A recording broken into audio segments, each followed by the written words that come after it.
আল্লাহ নবী সাল্লাল্লাহু আলাইহি সাল্লাম বলেন, কোন বান্দা যখন গুনাহ ছেড়ে দিয়ে তওবা করে আল্লাহর দিকে ফিরে আসে, আল্লাহর কসম নবী বলেন আল্লাহ তাআলা সবচেয়ে বেশি খুশি হন।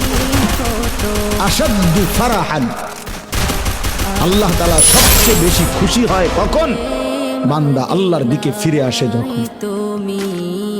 বিতাওবাতি আবদিহি, বান্দা যখন আল্লাহর দিকে ফিরে আসে আল্লাহ তাআলা ভীষণ খুশি হয়। গুনার নাফরমানের জিন্দেগি ছেড়ে দিয়ে আল্লাহর দিকে যখন ফিরে আসে, আল্লাহ তাআলা তখন 7 আসমান সাজিয়ে দেয়, ফেরেশতাদেরকে বলে আসমান সাজিয়ে দাও, জান্নাত সাজিয়ে দাও।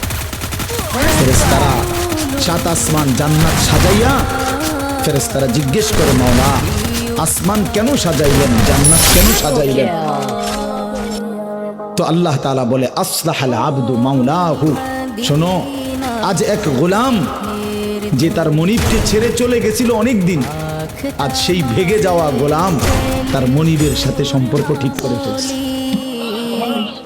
আমার এক গোলাম আজ অনেক দিন আমারে ভাইগা গেছিল, সেজদা দেয় নাই, আমার হুকুম মানে নাই, অনেক দিন থেকে আমার